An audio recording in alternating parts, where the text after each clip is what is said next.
বাংলা গল্পকথা চ্যানেলে সকলকে স্বাগত।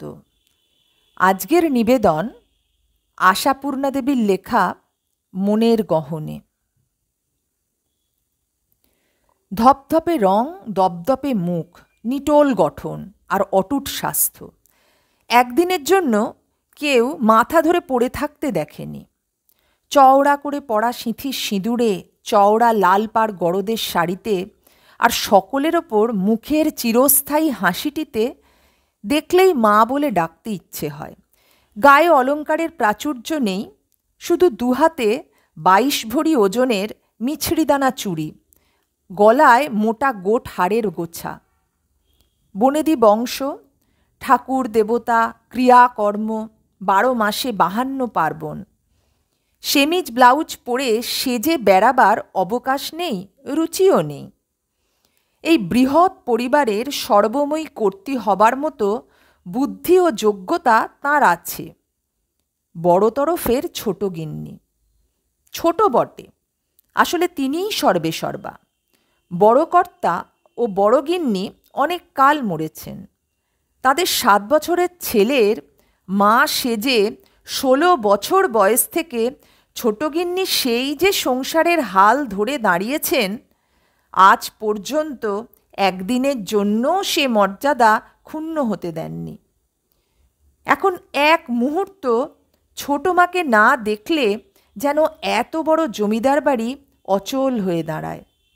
দেব দ্বিজ, গুরু পুরোহিত, আশ্রিত প্রতিপাল্য সকলের ওপর সমান স্নেহ, সমান সজাগ দৃষ্টি। দেওয়ান, গোমস্তা, কাছারি বাড়ির কর্মচারীরা থেকে বাগদি পাইক পর্যন্ত ছোটমা বলতে অজ্ঞান। সত্য হিসাব ধরলে বয়স বোধ হয় আজও 30 পার হয়নি। কথায় কথা উঠলে হেসে বলেন, পাগল হয়েছ তোমরা, বয়স কি কম হলো? হিরণী আমার শেটের কোলে কত বড়টি হলো বলো তো? আড়ালে হয়তো কেউ বলে বাড়াবাড়ি, কেউ ঠোঁট উল্টে বলে আধিক্ষেতা। যারা বলে তারা হয়তো উপকার বেশি পায়, তাই এত উদারতা সইতে পারে না। তবু শ্রদ্ধা সকলেই করে, ভালো সকলে বাসে। হয়তো বিশেষ কারো মা বলে গণ্ডি কাটা নেই বলেই সকলের মা হওয়া সহজ হয়েছে। তাই বন্ধ্যাত্বের জন্য ক্ষোভ ছিল না। উপযাজক হয়ে যারা অঘটন ঘটনপটীয়সী শিকড় বাকড় মাদুলি কবজ এনে দেবার জন্য জেদ করেছেন, ছোটগিন্নি তাদের মিষ্টি কথায় নিবৃত্ত করে বলেছিলেন, হিরণ তার একাই 100, সন্তানের অভাব কি? সম্প্রতি হিরণের বিবাহ দেওয়ার জন্য একটা দৃঢ় সংকল্প যেন তাকে নেশার মতো পেয়ে বসেছিল। এ বাড়িতে কোনো পুরুষে কেউ কখনো বিদ্যার্জন করতে বাড়ি ছাড়া হয়নি। প্রথম হিরণই বোধহয় রেকর্ড ব্রেক করেছে। ছেলের শিক্ষার জন্য ছোট কর্তার চেয়ে ছোট গিন্নির চেষ্টাই ছিল অধিক। ছিল বটে, কিন্তু হিরণ যখন কলকাতায় গিয়ে কলেজে ভর্তি হলো, ছোট গিন্নির দিন চলা ভার হয়ে উঠল। এত বড় সংসার, তিলার্ধ অবসর নেই, তবু তো মন খাঁ খাঁ করতে থাকে, কোনো কাজে মন বসে না। তার অনুপস্থিতির অভাব পূরণ করতেই বিবাহ দেওয়ার একান্ত প্রয়োজন। ইচ্ছাকে মনের মধ্যে লালন করে পুষ্ট করে তুলতেই কিছুদিন কেটে গেল। ভবিষ্যৎ সংসারের রঙিন ছবি কল্পনার রঙে নিত্য নতুন হয়ে উঠছিল। হিরণ বিএ ক্লাসে উঠতেই সংকল্প আসরে নামল। কথাটা উঠল, ছোট কর্তা তখন আহারে বসেছেন। প্রকাণ্ড রূপোর থালায় ও 8-10টি রূপোর বাটিতে পরিপাটি করে অন্ন ব্যঞ্জন সজ্জিত। এ বিষয়ে ছোটগিন্নির বরাবরের শখ। নিত্য নতুন আসন না পাতলে, মাজা বাসন নিজে বসে না মাজলে, নিজের হাতে 2-4খানা ভালো রান্না করে না খাওয়ালে তার তৃপ্তি হয় না। স্বামীর জন্য সুগন্ধি দিয়ে পান সাজতে, দাসীদের পাতা বিছানা উল্টিয়ে পাততে আলস্যও ছিল না। এতে কেউ কিছু লজ্জারও দেখতে পেত না, কারণ গৃহিণীর সহজ সপ্রতিভ ভাব সকলকে গৃহকর্তার মর্যাদা ও অধিকার বোধ সম্বন্ধে সচেতন করে দিত মাত্র। রোজকার মতো আজও ছোটগিন্নি রেশমি ঝালর দেওয়া পাখাখানা নাড়তে নাড়তে এটা ওটা গল্প করছেন। আহার প্রায় শেষ হয়ে এসেছে। যেন হঠাৎ মনে হলো এমনভাবে বলে উঠলেন, হ্যাঁ ভালো কথা, কখানা কুষ্টি হাতে এসেছে, ঠাকুরমশাইকে একবার ডেকে দিও তো, মিলিয়ে দেখবেন একবার, কুষ্টির মিল হলে তবে মেয়ে দেখা। ছোটকর্তা জগদীন্দ্রনাথের বয়স প্রায় 40 ছাড়ালেও মুখে চোখে আজও যেন একটা শিশুসুলভ অসহায় ভাব রয়ে গেছে। ফর্সা রং আর গোলগাল চেহারার সঙ্গে এই নিরীহ ভাবটা মিশে তাকে যেন একটা বড় মাপের ছোট ছেলের মতো দেখায়। বড় ভাই অকালে মরে বিষয় সম্পত্তির দায়ে জড়িয়ে তাকে যে চরম বিপদে ফেলে গেছেন সে কথা আজও ভুলতে পারে না, এবং ছোট বউ যে সেই বিপদের উদ্ধার কর্ত্রী সে কথা সর্বদা মনে রাখেন। এতটুকু ঝঞ্ঝাট দেখলেই তার হৃৎকম্প হয়। কুষ্টির নামে চমকে উঠে বললেন, বিয়ে কার? কুষ্টি কিসের? বিয়ের কথা ভিতরে ভিতরে অনেক দূর অগ্রসর হলেও ছোটকর্তার সম্পূর্ণ অজ্ঞাত ছিল। কেউ যে তার কাছে চেপে গেছে এ কথা তা নয়, তার কাছে চাপতে হয় না, কানের ভিতর ঢেলে দিয়েও জানাবার উপায় নাই, দিলেও যে মনে রাখবেন এমন কথা জোর দিয়ে বলা কঠিন। ছোটগিন্নি স্বামীর স্বভাব ভালোই জানেন, যা করার তিনিই সব করবেন, তবে যথাসময়ে একবার জানানো দরকার। বললেন, আকাশ থেকে পড়লে যে, হিরণের ছাড়া আবার কার? হিরণ? ছোটকর্তার কপাল কুঁচকে আসে। এখুনি বিয়ে কি ওর? খেপলে নাকি? আমি খেপিনি, তুমিই খেপেছ। কেন, ছেলের বিয়ের বয়স হয়নি নাকি? কত বয়স হলো? কত বলে মনে হয়? মুখ টিপে একটুখানি হাসি চাপলেন ছোটগিন্নি। জগদীন্দ্র আন্দাজ করার একটা চেষ্টা করলেন। কত হবে? 16-17 বোধহয়। ছোটগিন্নির হাসি থামে না, দিন দিন ভীমরতি ধরছে। এবার নিজের বয়স বলতে কোনো দিন 25 বলে বসবে দেখছি, কিছু হিসেব থাকে না। হিরণ যে গেল আশ্বিনে 20 পেরিয়ে 21-এ পা দিয়েছে গো। বলো কি, সেদিনের বাচ্চাটা? সে যাই হোক, বিয়ের তাড়াতাড়ি কি, পড়াটা শেষ হোক না। না, অত সবুর আমার সইবে না, বিয়ে ওর এই বসেকেই আমি দেবই। শুধু দুটো বুড়ো বুড়ি দিয়ে সংসার মানায়? ছেলে তো এখন বিদেশবাসী হলো। বুড়ো বুড়ি? তা সত্যি। জগদীন্দ্র দুষ্ট হাসি হাসলেন। কিন্তু নিজেকে যতই বুড়ি বলে জাহির করো ছোট বউ, রূপ তো বাড়ছে বই কমছে না। দিন দিন মনে হয় যেন চির যৌবনের। আহ, কেলেঙ্কারি আর করো না বাবু, হাসি দেখলে গা জ্বলে যায়। চিরদিনটা এরকম গেল, একটু গম্ভীরতে শেখো দেখি। শেষকালে আবার ছেলের বউয়ের সামনে কিনা বেয়াদপি করে বসো, এই আমার ভাবনা, তাহলে আর বউ মানবে না। ছোটকর্তা একটু ক্ষুণ্ণভাবে হাসলেন। তাই তো বলছি, এক্ষুনি ছেলের বউ এনো না, সত্যিই বুড়ো হতে হবে তাহলে। আহা, কথার কি শ্রী দেখো, নিজের কথাগুলো ভাবো একবার। 19 বছর থাকতে যে বিয়ে হলো, সেসব দিনের কথা মনে পড়ে না ভুলে গেছো? ভুলে যাইনি ছোট বউ, কোনো দিনই ভুলিনি। মনে হয় আজও যেন সেই বয়সেই আছি, শুধু তুমিই দিন দিন নাগালের বাইরে চলে যাচ্ছ। মুহূর্তের জন্য ধপধপে মুখখানা একবার রাঙা হয়ে উঠল। হয়তো চোখের দৃষ্টি একটু গভীর হয়ে এসেছিল, কিন্তু সে মুহূর্তের জন্যই। বিচলিত হবার মেয়ে ছোটগিন্নি নয়। পাখাখানা রেখে উঠে দাঁড়িয়ে বললেন, তাই হয় গো, এখন ওদের আমোদ আহ্লাদ করার সময়, আমাদের দেখেই সুখ। যাক, ভালো লোকের সঙ্গে পরামর্শ করতে এসেছিলাম বটে, নিজের কথাই সাত কাহন। তোমায় কিছু করতে হবে না তো, বিয়ের দিন নেমন্তন্ন খেও, তাহলেই হবে। ছেলের বিয়ের নামে মুখ শুকিয়ে আমসি, আমার ছেলের বিয়ে আমিই দিতে পারবো। তা গর্ব করলে অন্যায় হয় না, এমন বউ আনলেন ছোটগিন্নি। এ তল্লাটে অমন একটা খুঁজে পাওয়া দায়। সমারোহ যা হলো তাও বহুকাল কেউ দেখেনি। মিথ্যা বলা হয় না এমন কথা বললে। তবু নববধূর রূপের খ্যাতি তলিয়ে গিয়ে ছোট গিন্নির গুণের খ্যাতিতে নতুন করে ভরে গেল চারিদিক। যারা উচ্ছ্বসিত হয়ে বারবার বলতে লাগলো, সাক্ষাৎ অন্নপূর্ণা, স্বয়ং লক্ষ্মী, তারা মুখের কথা বানিয়ে বলেনি, মনের কথাই বলল। অবশ্য মেয়ে মহলে ততটা নয়, কারণ উচ্ছ্বসিত প্রশংসা মেয়ে মানুষ করবে এমন আশা করা অন্যায়। ছোট গিন্নিরও আনন্দের অবধি ছিল না।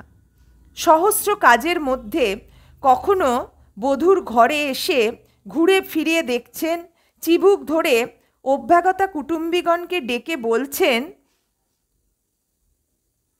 মুখ দেখেছ একবার?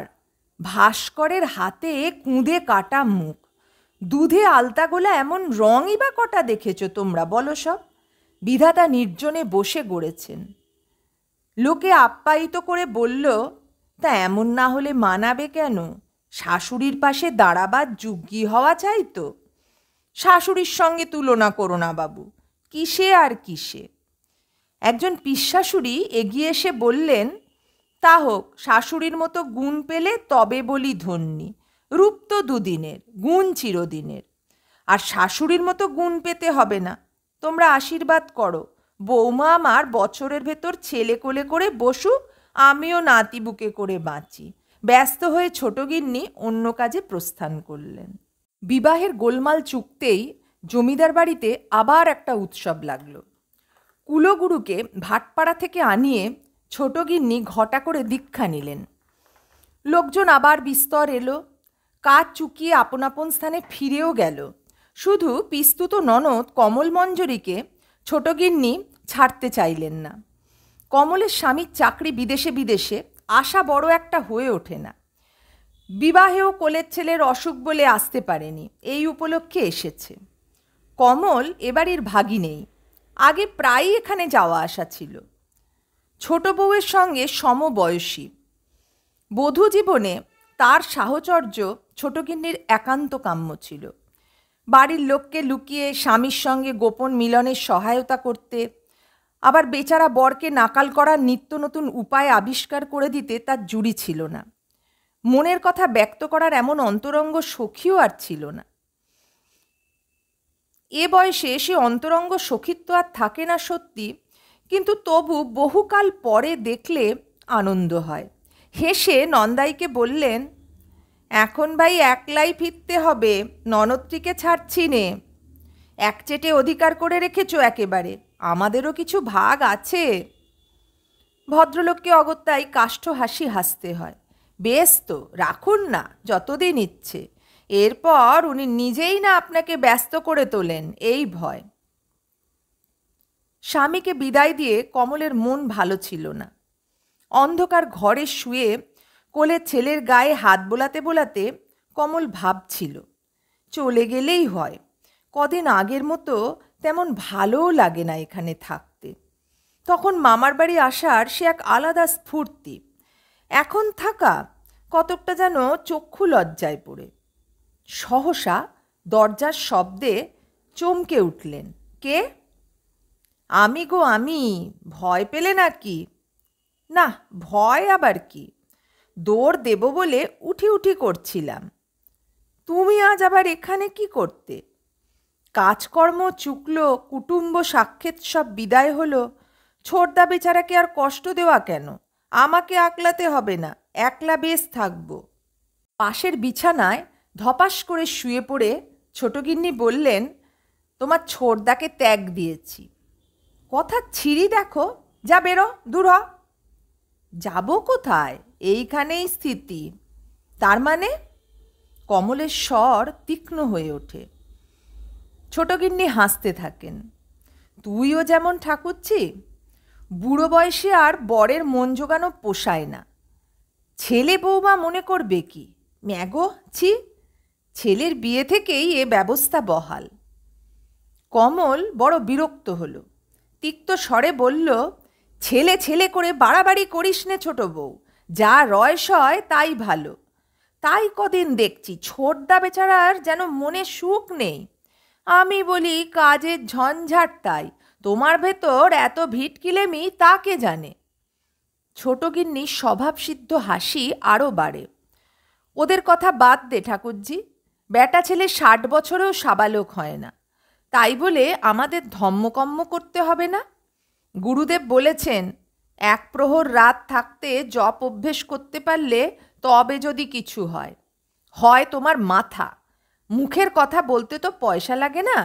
বলি, গুরুগিন্নির কোলের ছেলে তো এখনো হামা টানছে, নিজের চোখে দেখলাম। কম বয়স থেকেই কমলের বড় মুখ, রাগলে বলতে কিছু বাধে না। ছোট গিন্নি অন্ধকারে যুক্ত কর কপালে ঠেকিয়ে বোধহয় কমলের পাপের প্রায়শ্চিত্ত করে নিলেন। উত্তর দিলেন না। কমল কিছুক্ষণ উত্তরের প্রতীক্ষায় থেকে বলল, গুরুর আদেশ নাকি? না, তা অবশ্য নয়। বৌমা ঘর করতে আসার আগে থেকেই একটু গিন্নিধন্যি হওয়া ভালো লোক, তা নইলে বউ ছেলে মানবে না। সেই মান নিয়ে ধুয়ে জল খাওগে। সেই যে বলে না, সর্বস্ব খুইয়ে পাকা ঢেঁকশাল, তোর তাই হয়েছে। ছোট গিন্নি কণ্ঠস্বরে জোর দিয়ে বললেন, সর্বস্ব খোয়াতে যাব কিসের দুঃখে বালাই? আমার আবার অভাব কি? দান ধ্যান ক্রিয়া কর্ম, এত বড় সংসার, ছেলে বউ, দুদিন বাদে নাতির ঠাকুমা হতে হবে। তোর মতন জোরের পায়রাটি তো নয়। কমল বাস্তবিকই চটল, ঝেঁঝে উঠে বলল, ওই বলে নিজেকে ভোলাগে যা ছোট বউ, আমার কাছে পণ্ডিতি করতে আসিস নে। ছোট গিন্নি তার গায়ে একটা থেলা দিয়ে বললেন, ঠাকুর জামাইয়ের জন্য বড্ড মন কেমন করছে না? করছেই তো, তোমার মতন পাষাণ নই। কমল পাশ ফিরে শুল। কালই চিঠি লিখবে সে চলে যাবার জন্য। এরকম বিষদৃশ পাকামি দেখলে যেন গা জ্বলে যায়। ছোট গিন্নিও মনে মনে হেসে পাশ ফিরে শুলেন। কমলটা চিরদিন এক রকম রয়ে গেল। এদের সঙ্গে তুলনা তাঁর করলে চলে না। যার যেমন অবস্থা, অন্য প্রকার ব্যবস্থা তার আলাদা করতে হয়। নতুন বধূ বিদ্যুৎলতারও গুণ আছে স্বীকার করতেই হবে। ইতিমধ্যে সেবায় যত্নে মিষ্ট ব্যবহারে সকলকে তুষ্ট করে তো রেখেইছে, শ্বশুরকে এমন বশ করে নিয়েছে যে বৌমা না হলে ছোটকর্তার এক দণ্ড চলে না। দুবেলা খাওয়ার সময় বৌমার উপস্থিতি না থাকলে খেয়ে পেট ভরে না। গল্প করতে বৌমা, পরামর্শ করতে বৌমা, মাছ ধরতে যাওয়ার সরঞ্জাম গুছিয়ে দেবে বৌমা, জামা কাপড়গুলো কখন বদলানো দরকার সে কথাও বৌমাকে ভেবে রাখতে হবে। ছোট গিন্নি কিন্তু এটা তত পছন্দ করেন না। হাজার হোক, সত্যিই তো ছেলের বউ নয়, বয়সও যথার্থ বুড়ো নয়। অত বউ বউ করে মাতামাতি করলে লোকেই বা বলে কি? কিন্তু মনের কথা খুলে বলা যায় না। শুধু বধূর সঙ্গে নিজের মর্যাদার অনুরূপ দূরত্ব রেখে চলেন। রান্নাঘরে পুরনো ঝি খোকার মাসি বামুন ঠাকুরুনকে উদ্দেশ্য করে বলে, দাদাবাবুর বেয়ে বেয়ে করে ছোটো মা যেমন খেপেছিল, মনে হতো বউকে বুঝি মাথায় করে নাচবে, তেমন ধারা কিছু লয়। দেখেছ গা বামুন জেঠি? বামুন জেঠি চোখ বড় করে বলে, তাই তো আমরা বলা বলি করিল, তে এত ছেলে ছেলে বাতিকো আর নেই। আগে ছেলে বাড়ি এলে যেন হাতে সজ্ঞ পেত, এখন তেমন নেই। গেল বা সেই যে খোকাবাবু বলা কওয়া নেই, হুট করে রাতের গাড়িতে বাড়ি এলো, না বলে মাস্টার মরেছে বলে ছুটি দিয়েছে। ছোটো মা সে কথা বিশ্বাসই করলে না, আড়ালে কত গজগজ করলে, পাস করতে পারবে না, ফেল করবে, লজ্জা সরম নেই এখনকার ছেলে মেয়ে, এই সব। তা সাত সকালে বিয়ে দেওয়াই বা কেন? কি বলিস লা? তাই কি যেমন তেমন বউ, যার নাম ডাকে সুন্দরী, আমরাই হাঁ করে মুখ পানে তাকিয়ে থাকি, তাতে বেটা ছেলে কাঁচা বয়স দোষ দেয়া মিথ্যে। খোকার মাসি চোখ টিপে সাবধান করে দেয়, ছোট গিন্নি আহ্নিক সেরে নেমে আসছেন। বৌমা কোন দিকে দেখেছ বামুন দিদি? হ্যাঁ মা, এই যে এখান থেকে শ্বশুরের জন্য পলতার বড়া ভেজে নিয়ে গেল। এ ঘরেই আছে বোধহয়। ইনফ্লুয়েঞ্জা মতন হয়ে ছোটবাবু বাইরের বাটিতে নামেননি, নিজের শয়ন কক্ষে ছিলেন। ছোটগিন্নি ধীরে ধীরে উঠে বাইরে গেলেন। দরজার কাছে একটু দাঁড়িয়ে পড়তেই হয়। ঘরের সঙ্গে সম্বন্ধ বড় একটা নেই, সে অসংকোচ ভাবও যেন কমে গেছে। বিদ্যুৎ খিলখিল করে হাসছিল। হ্যাঁ বাবা, তবে যে বড় বললেন, জন্মে কখনো তেঁতো খান না? লতার বড়া খেলেন কি করে? খেলেই ভালো লাগে। আপনার যে তেঁতো বলে ভয়, আমার বাবা চায়ের সঙ্গে পলতার বড়া খেতে খুব ভালোবাসেন। জগদীন্দ্র কপট বিস্ময়ের ভান করে বললেন, সর্বনাশ, ঠকিয়ে ঠকিয়ে আমায় পলতা খাইয়ে দিলে বুঝি? বারে মেয়ে, আমি ভাবছিলাম তালের বড়া। ওমা, বাবার যেমন কথা, তালের বড়া তো মিষ্টি। আমার মা জননীর হাতে পড়ে তেতো মিষ্টি হয়ে যায় যে, আমার কি দোষ বলো? খুব হয়েছে আদিক্ষেতা, আগে এত কথা ছটা ছিল না। ছোটগিন্নি সশব্দে ঢুকে পড়েন, বলেন, গোটা কতক দরকারি কথা ছিল, শোনবার সময় হবে কি? বিলক্ষণ, আমার তো সর্বদাই সময়, তোমারই সময় হয় না। না হলেও করে নিতে হবে। বৌমা, দেখো গে দেখিনি পুরুত মশাই এসেছেন কি না। শ্রীধরের ঘরে যা যা লাগবে গুছিয়ে দাও গে। কাপড় ছেড়ে গরদখানা পোড়ো। তোমাদের তো আবার হুঁশ নেই, বিছানা ছোঁয়া কাপড়ে চন্দন পাটায় হাত দিয়ে বসবে হয়তো। জগদেন্দ্র বাধা দিয়ে বলেন, কেন, বাড়িতে আর লোক নেই নাকি? বৌমা এখন চারতলায় ঠাকুর ঘরে যাবেন? না না, তা ঠিক নয়। এখন ওইসব সিঁড়ি ভাঙা ঠিক নয়। সম্পূর্ণ বিশ্রামের দরকার, বুঝলে? বৌমা, তুমি আর কাউকে বলে দাও গে পুজোর বন্দোবস্ত করে দিতে। ছোটগিন্নি বিরক্ত হয়ে বলেন, আচ্ছা আচ্ছা, সে আমি বুঝবো, অখন তুমি থামো তো। ছোটকর্তার বুদ্ধি সত্যই কম। ফস করে বলে বসেন, তুমি ওসবের ছাই বোঝো? আমি রঞ্জন ডাক্তারকে সব জিজ্ঞেস করেছি, সিঁড়ি উঠতে, ভারী জিনিস তুলতে একদম মানা। সাবধান হওয়া দরকার, বুঝলে ছোট বউ, সাবধান হওয়া দরকার। একেই তো দেখছি দিন দিন কাহিল হয়ে যাচ্ছেন। বধূ বেচারা লজ্জায় লাল হয়ে পালিয়ে বেঁচেছে। ততক্ষণে ছোটগিন্নি স্বামীর উৎকণ্ঠায় ভ্রুক্ষেপ না করে তাচ্ছিল্যের সঙ্গে বললেন, কাহিল হবে না তো কি মোটা হবে দিন দিন? আমি যেন ওসব বুঝি না, যারা বোঝে তাদের না হয় জিজ্ঞেস করো। ছোটগিন্নি আঁচলের চাবির গোছা পিঠে ফেলে ফিরে দাঁড়ান। ছোটকর্তা বুঝলেন, রাগ। অপ্রতিভ হয়ে বললেন, না না, সে কি কথা, পাগল, এমনি কথার ছলে। সেদিন ডাক্তার এসেছিল নাড়ি দেখতে, তাই আর কি। চলে যাচ্ছ যে, কি যে বলবে বলে এলে? সে থাক, পরে হবে। স্বাদ উপলক্ষে বধূর পিত্রালয় থেকে মাতা ও ভগিনীদের নিমন্ত্রণ করে আনানোর ভালো হয় কি না, সেই কথা বলার জন্যই আসা। বলা হলো না। কোন তুচ্ছ কথা যে মনের কোন কোমল স্থানে ঘা মেরে বসে, কে তার হিসেব করতে পারে? ছোটকর্তা নিজের বুদ্ধিমত্তা প্রকাশ করার লোভ সম্বারণ করতে না পেরে বললেন, আমার কিছু মনে থাকে না বলে দোষ দাও খালি। এই দেখো। বালিশটা ঠেলতেই কয়েকখানা সুদৃশ্য চামড়ায় বাঁধা জুয়েলারের দোকানের ক্যাটালগ বের হলো।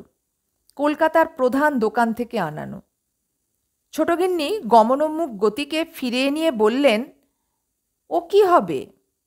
বা, ভরচাঁদ বলে গেল, সাধ না কিসের দিন দেখা হচ্ছে, গয়না লাগবে না বুঝি?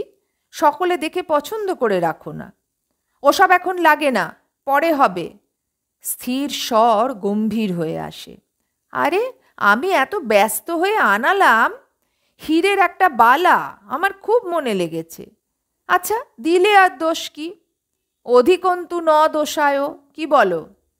ছোটকর্তা নিজের রসিকতায় নিজেই হাহা করে হাসতে থাকেন। ছোটগিন্নি ধীরে ধীরে বের হয়ে যান। অন্যমনস্কভাবে চারতলায় উঠে যেতে দেখেন সিঁড়িতে বিদ্যুৎ নামছে। বিদ্যুৎ বিস্মিত হয়ে বলল, হ্যাঁ মা, ঠাকুর ঘরের ঝিজে বললে পুরুতমশাই অনেকক্ষণ হলো পুজো করে চলে গেছেন। লাল পাড় গরদের শাড়ি পরে দাঁড়িয়ে আছে বিদ্যুৎ। সেই দুধে আলতাগোলা রঙের উপর ঈষৎ পাণ্ডুর আভা পড়ে কোমল মুখ যেন আরও কমনীয় হয়ে এসেছে। মুখের পানে চেয়ে হঠাৎ যেন দুচোখ জ্বালা করে উঠল। ছোটগিন্নি তড়িৎ পদে ঠাকুরঘরে ঢুকে ভুলে আবার আহ্নিক করতে বসলেন। কথার উত্তর দেওয়া হলো না। মধ্যরাত্রির নিস্তব্ধ বক্ষ বিদীর্ণ করে ঠাকুরবাড়ির পেটা ঘড়ি বেজে উঠল। 1, 2, 3, 4, হ্যাঁ 12টাই বটে। প্রতীক্ষিত সময় অবশেষে এসেছে। তাহলে সন্ধ্যা রাত্রে মাথা ধরার অজুহাতে নিজের ঘরে আশ্রয় নিয়ে এই ঘন্টা সময় একলা কাটাতে মনে হয় যেন কত যুগ কেটে গেছে। এতখানি বয়সে সংসারের দায়িত্ব ফেলে এমন অসময়ে বিশ্রাম নেওয়ার প্রয়োজন আর কখনো হয়েছে কিনা সন্দেহ। ডাকতে নিষেধ ছিল, কেউই আদেশ লঙ্ঘন করেনি। কিন্তু সকলে কি খেয়েছে? শ্রীধরের ঘরে সন্ধ্যারতি হয়েছে তো? শেতল পড়তে কিছু ব্যতিক্রম হয়নি? কেউ এসে ফিরে যায়নি তো? সব ঠিক ঠিক হয়েছে? কেউ এসে বলল না যে ছোট মা এ আমাদের দ্বারা হলো না? আশ্চর্য! ছোটগিন্নি ধীরে ধীরে উঠে বসেন। আমাবস্যার রাত, জানলার বাইরে তাকাতে হয় না। নিবিড় অন্ধকার যেন কাউকে গ্রাস করতে চায়। বড় বড় গাছের ঘনীভূত ছায়ারা যেন ক্ষুধিত প্রেতের মতো তীক্ষ্ণ দন্ত মেলে নিঃশব্দে বসে গ্রাস করে আছে। নিদ্রা জাগরণের মধ্যবর্তী একটা অদ্ভুত তন্দ্রাচ্ছন্ন ভাব যেন মাথার ভিতর সব জট পাকিয়ে দিয়েছে। কত এলোমেলো চিন্তা একসঙ্গে এসে দাঁড়িয়ে আলাদা করে তাদের চেনার উপায় নেই। শুধু মনে পড়ে, হ্যাঁ তীব্রভাবে মনে পড়ে, কি একটা করার রয়েছে। লজ্জাকর না ভীতিকর? কাঁসর ঘণ্টার শব্দ আসে কেন? কি সর্বনাশ! গ্রামের বারোয়ারি তলায় রক্ষাকালী পুজো আছে না? জমিদার বাড়ি থেকে বিশেষ ভোগ পাঠাবার কথা ছিল। কি হলো তার? আর কারো কি মনে পড়ার কথা নয়? কিন্তু তাকে কি ভূতে পেয়েছে? নিজের ওপর ধিক্কারে যেন চৈতন্য ফিরে আসে। চোখে মুখে জলের ঝাপট দিয়ে ছোটগিন্নি বারান্দায় এসে দাঁড়ান। পুরো বাড়ি নিঝুম অন্ধকার। শুধু ছোট কর্তার ঘর থেকে আলোর একটা সরু রেখা বাইরে এসে পড়েছে। আজকাল প্রায় রাত্রে দেওয়ানজিকে আসতে দেখা যায় বটে। কোন মহলে কিসের যেন গোলযোগ বেঁধেছে। আগে তার অজানিত কিছুই ছিল না। আজকাল কেবল একটা প্রবল আলস্য সব সময় মুখ বন্ধ করে রাখে। কিছুই ভালো করে জানার অথবা পরামর্শ দেবার, মতামত ব্যক্ত করার স্পৃহা হয় না। কেন এমন হয়? কেন আবার সহজ হওয়া যায় না? দূর ছাই, মনের ভিতর কতগুলো ছাই ভস্য জমিয়ে রাখা কেন? আপদ বিদায় করাই ভালো। ছোটগিন্নি আঁচল খুলে কি একটা বার করে ফেলে দিতে যান, কিন্তু থাক না, ক্ষতি কি? ক্ষতি আছে বই কি। মুখ দেখাবার যে পথ থাকবে না, এর পরও কি এতদিনের কর্তৃত্বের মর্যাদা অক্ষুণ্ণ থাকবে? ছি ছি, ভাবতে দেহমন সংকুচিত হয়ে আসে। কেলেঙ্কারির বাকি থাকবে কিছু? এ বুদ্ধি তাকে দিল কে? সুরধুনী? না, তার আবার দোষ কি? হঠাৎ মতিচ্ছন্ন ঘটে যাওয়া ছোটগিন্নি তো নিজেই। সুরধুনী বলেছে, তোমার বুঝি সেই বুঞ্জিকে বলো ছোট মা, এ একবারে অভ্যর্থ, একটি মাস পেরুতে দেবে না। বললে না পেত্তয় করবে ছোট মা, এমনি গুণ। এই শেকড়ের টুকরো নাল সুতো দিয়ে গাছের গায়ে বেঁধে দিলে জন্ম বাঁচা গাছে ফল ধরে, তা মনীষী কোন ছাড়? নিশ্চিত হয় শিকড়ের এমনই গুণ? একটা ক্ষীণ বিদ্রূপের হাসি ছোটগিন্নির ঠোঁটে দেখা যায়। এতদিনের অটুট মর্যাদা অবশেষে ধূলিসাৎ হয়ে যাবে না তো? তবু কে যেন গলা টিপে ছাদে টেনে নিয়ে যায়। সুরধুনী বলে, শনি মঙ্গলবারের আমাবস্যে ভর দুপুর রাতে এলো চুলে, এলো গায়ে, এলো জায়গায় দাঁড়িয়ে খেতে হয়। ছাদে উঠতে হিরণের ঘর পড়ে। ঘর অন্ধকার, কিন্তু ঘরের অধিবাসীরা যে এখনো ঘুমোয়নি তার প্রমাণ পাওয়া যায়। মধ্যরাত্রির নির্জন অবসরের সুযোগে দম্পতির মৃদু প্রেম গুঞ্জন মুক্তি পেয়ে বেঁচেছে। কি আশ্চর্য! হিরণ এসেছে। কখন এলো? আসবার তো কথা ছিল না। হিরণ এসেছে, তাকে কেউ ডাকেনি। নিষেধ ছিল সত্য, কিন্তু সে কি নিজের একবার মা বলে খোঁজ নিতে আসতে পারত না? মা বললেই কি মা হয়? হয় না, হয় না। বিধাতার নিয়ম উল্টোবার সাধ্য কার?